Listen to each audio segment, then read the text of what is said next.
Assalamualaikum warahmatullahi wabarakatuh. Bismillahirrahmanirrahim. Kita lanjutkan kajian kita. Siapakah Immanuel itu? Pada video yang lalu telah dikemukakan data yang pertama. Ini kita kemukakan data berikutnya, yaitu data yang kedua. Menurut nubuat Yesaya, si Almah menamakan anaknya Immanuel, yang artinya Allah beserta kita. Hal ini juga tidak cocok jika dikenakan kepada Isa Al-Masih atau Yesus Kristus, sebab Maria tidak menamakan anaknya Immanuel. Nama yang diberikan ialah Yesus menurut Perjanjian Baru. Menurut berbagai dokumen sejarah, nama anak laki-laki Maria adalah Isa. Ibraninya Yoshua, artinya Yahweh adalah penolong atau Tuhan memberi keselamatan. Dalam nama ini tidak tercermin Immanuel. Sebaliknya, jika diterapkan kepada sang khotamun nabiyyin, yaitu Nabi suci Muhammad Shallallahu Alaihi Wasallam, amat tepat, sebab ibundanya menamakan beliau Ahmad dan kakeknya menamakan beliau Muhammad. Kedua kata itu dapat berarti yang terpuji. Secara maknawi dapat dikenakan pula kepada Allah Ta'ala, Tuhan yang maha terpuji. Jadi di dalam nama Ahmad dan Muhammad, kata Immanuel memperoleh gambaran yang sempurna. Yang ketiga, data yang ketiga, nama Immanuel dikaitkan dengan pribadi yang menubuatkan. Jika dikaitkan dengan Isa Al-Masih atau Yesus Kristus, beliau tidak pernah mendakwakan diri sebagai Immanuel.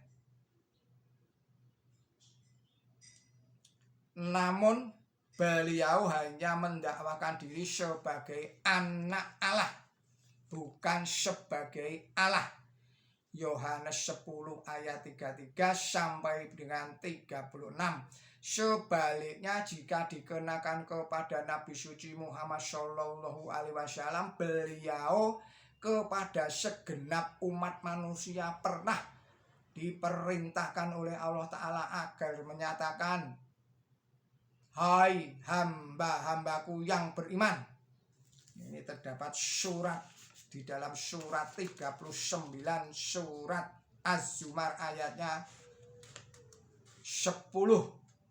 Dan juga lagi Nabi suci Muhammad Shallallahu Alaihi Wasallam pernah menyampaikan, "Wahai hamba-hambaku yang bertindak melebihi batas terhadap jiwanya." Juga di dalam surat 39, surat Az-Zumar ayatnya 53. Seruan itu menunjukkan adanya kesatuan atau kebersamaan beliau dengan Allah Ta'ala. Dari contoh ini terang sekali bahwa nubuat Yesaya di atas lebih tepat dikenakan kepada Nabi suci Muhammad Shallallahu Alaihi Wasallam daripada kepada Nabi Isa Al-Masih alaihi salam. Data yang keempat, nama Immanuel dikaitkan dengan perbuatan pribadi yang dinubuatkan. Dalam keadaan kritis, Yesus Kristus menurut Perjanjian Baru justru berbuat yang membuktikan bahwa dirinya ditinggalkan oleh Allah. Sekira pukul 3 siang di atas tiang salib, beliau mengatakan, beliau berseru, "Eli, Eli, lama sabachthani." Artinya, Tuhanku, Tuhanku, mengapa engkau tinggalkan aku?